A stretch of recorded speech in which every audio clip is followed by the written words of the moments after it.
महात्माओं के चरणों के धूल के समान है। दास एक छोटी सी विचार आप जिस भी संत महात्माओं के चरणों में लेकर आया है।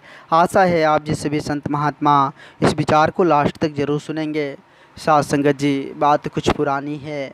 जब दास के दादाजी थे तो साध संगत जी दादाजी का जीवन शुरू से लेकर अंत तक साध संगत जी साधु संतों के संग में ही था। साध संगत जी सत्संग से जुड़ा हुआ था।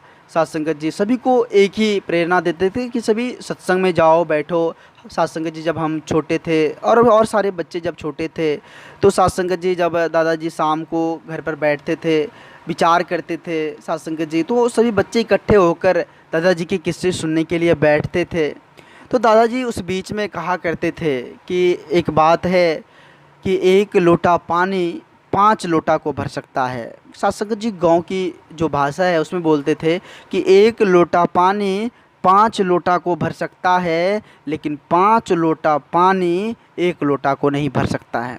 साध संगत जी दादाजी समझाते थे कि एक माता पिता जिनके 5 बच्चे हैं, उनको सभी को पालना पोसना बड़ा करना और उनको पढ़ाना लिखाना, एक अच्छा घर परिवार बना देना, मतलब शुरू से लेकर अंत तक उसे जो है गाइड करते रहता है, उनको देखते रहता है कि हमारे बच्चे कहीं फिसल ना जाए। वो माता पिताजी उसके निगरानी करते रहते हैं। लेकिन वो पांचों बेटा जब होशियार हो जाता है, जब उनकी शादी विवाह हो जाते हैं, बाल बच्चे हो जाते हैं, तो वो पांचों मिलकर एक माता पिता का, साध संगत जी कहने का मतलब उनको जो है उनका भरण पोषण नहीं कर पाता है, उनका लालन पालन नहीं कर पाता है। तो साध संगत जी आज हम देखने को भी कभी कभी मिल जाता है, आस पड़ोस में हो या फिर समाज में हो या फिर साध संगत जी कहीं भी देखने को मिल जाता होगा कि साध संगत जी पिताजी से लड़ाई झगड़ा कर लेते हैं। एक ऐसे बेटे भी होते हैं जो पिताजी को ठुकरा देते हैं कि वो अलग में ही खाना खाएगा। साध संगत जी ये कैसी मनसा, आज हम इंसान को सोचने वाली बात है कि जो माता पिता ने हमें जन्म देकर इतना बड़ा किया है, इतना पास पूल कर पढ़ा लिखा कर घर परिवार बसा दिया है, तो वो गलत कैसे हो सकता है, उनको हम कैसे ठुकरा सकते हैं। साध संगत जी इस बीच में भी एक खबर आई थी, सभी को सुनने को मिला होगा कि एक माता थी और उनके 2 बेटे थे। दोनों बेटे को जॉब था, शादी विवाह हो चुका था, दोनों बहू जी थे उनको भी जॉब था। साध संगत जी लेकिन वो माता दाने दाने को मोहताज थी। तो वो जो है थाने में गई एप्लीकेशन लगाने के लिए कि हमारे बेटे हमसे जो है इस प्रकार का बिहेव करता है। तो वहाँ जो भी ऑफिसर लोग बैठे हुए थे तो उनको भी साध संगत जी आश्चर्यचकित हो गया कि जिसके घर परिवार में 4-4 नौकरी है, 4-4 ऑफिसर है और उसकी माता की हालत ऐसी है, दाने दाने को मोहताज है। तो साध संगत जी आज इस युग में ऐसी भी साध संगत जी कहानी, ऐसे भी स्थिति परिस्थिति देखने को मिल रही है।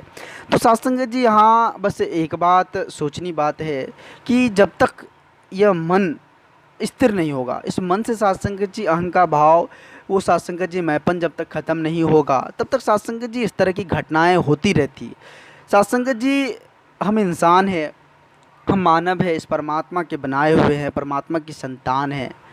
साध संगत जी हम अगर मानव रहित होकर, मानव शरीर पाकर साध संगत जी मानव वाला कर्तव्य ना करें तो फिर साध संगत जी इस योनि में हमें भटकना पड़ेगा। साध संगत जी माता पिता कभी गलत नहीं हो सकता। माता पिता जो जन्म दिए हैं, जन्म देकर इतना बड़ा सब कुछ देकर साध संगत जी कहने का मतलब है कि एक मंजिल तक पहुंचाए हैं, वो कभी गलत हो सकता है, कभी गलत नहीं हो सकता। साध संगत जी कुछ भी है, माता पिता है, उनका आदर सम्मान होता है, उनका साध संगत जी एक तरह से पूजा कहा जाए, पूजा होता है। माता पिता जिसके घर में है साध संगत जी, उनकी यहाँ खुशहाली ही खुशहाली रहती है, उनको किसी भी तरह की किसी भी चीज़ की तकलीफ़ नहीं होती है, क्योंकि माता पिता एक साध संगत जी स्तंभ की तरह है। एक साध संगत जी मेन घर का जो नींव होता है वो नींव है माता पिता। तो साध संगत जी माता पिता की कद्र, माता पिता की सेवा बहुत ज़रूरी है। साध संगत जी, साध संगत जी कहने का मतलब है कि आज मान लीजिए समाज में हो, कहीं भी हो, तो साध संगत जी एक चर्चा का विषय होता है। देखते होंगे कि फलाना का बेटा है, कितना सुंदर कितना आदर से रह रहा है, मेल मिलाप के साथ रह रहा है। तो साध संगत जी उसमें होता क्या है कि एक चर्चा भी होती है और माता पिता भी खुश रहते हैं कि हमारा बेटा, उसको भी खुशी होता है हमारा बेटा इतना अच्छा से रह रहा है, प्रेम पूर्वक रह रहा है, मिलाप के साथ रह रहा है। तो सत्संग जो उसमें होता है क्या है कि दोनों परिवार वो आनंदपूर्वक जीवन जी रहे होते हैं। तो साथ संगत जी हमें सोचना होगा कि यह मनुष्य तन बड़े ही भाग्य से मिला हुआ है, बड़े ही साथ संगत जी सहयोग से मिला हुआ है। तो इसमें जो मनुष्य तन का कर्तव्य है उनको फॉलो करे साथ संगत जी। मनुष्य तन का जो कर्तव्य है उनको साथ संगत जी उनका पालन करे।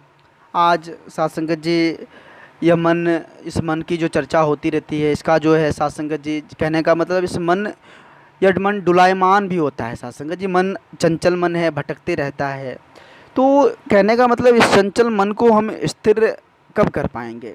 इस चंचल मन को स्थिर हम तभी कर पाएंगे साथ संगत जी जब गुरु का संग होगा।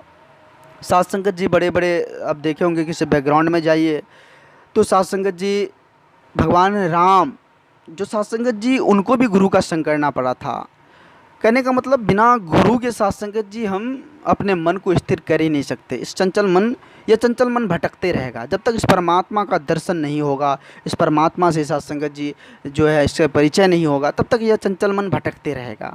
तो साथ संगत जी आज सतगुरु की इतनी रहमत है, इतनी कृपा है, जो साथ संगत जी आज इस परम सत्ता का दीदार किया करवा कर, इस परमानंद से मिलाकर साथ संगत जी आज इसकी भक्ति करने के लिए कह रहे हैं। और साथ संगत जी जब तक इस परमानंद परमात्मा को, इस सच्चे निर्गुण निराकार को जब तक साथ संगत जी जानकर हम भक्ति नहीं करते, इसको साथ संगत जी पहचान कर भक्ति नहीं करते, तो तब तक वो भक्ति साथ संगत जी ऐसे ही अनजाने वाली भक्ति हो जाएगी। तो इसलिए आओ, आज सच्चे सतगुरु की इतनी रहमत, इतनी कृपा बरस रही है, साथ संगत जी सभी मिलकर सच्चे सतगुरु के चरणों में खुद को समर्पित कर, खुद को नतमस्तक कर साथ संगत जी आज इस सच्चे साथ संगत जी परम सत्य से दीदार करें और अपने जीवन को आनंदित करें, जीवन को खुशियों से भरे। साथ संगत जी दास आप जी सभी संत महात्माओं के चरणों के धूल के समान है। दास इस चैनल के माध्यम से आप जी सभी संत महात्माओं के चरणों में छोटी छोटी विचार लेकर आते रहता है। आप जिस भी संत महात्माओं का भरपूर प्यार, भरपूर आशीर्वाद दास को मिल रहा है। साथ संगत जी आगे भी इस तरह का लाड़ प्यार दास के साथ बनाए रखना। अगर साथ संगत जी दास यदि कुछ बोल दिया हो तो दास क्षमा चाहेगा आप जिस भी संत महात्माओं के चरणों में। साथ संगत जी अगर ये विचार अच्छा लगा हो तो साथ संगत जी सभी संत महात्माओं के बीच शेयर करें और दास के चैनल को सब्सक्राइब भी करें। साथ संगत जी एक बार सभी संत महात्मा मिलकर प्रेम और सत्कार से कहना जी, धन्य निरंकार जी, धन्य निरंकार जी।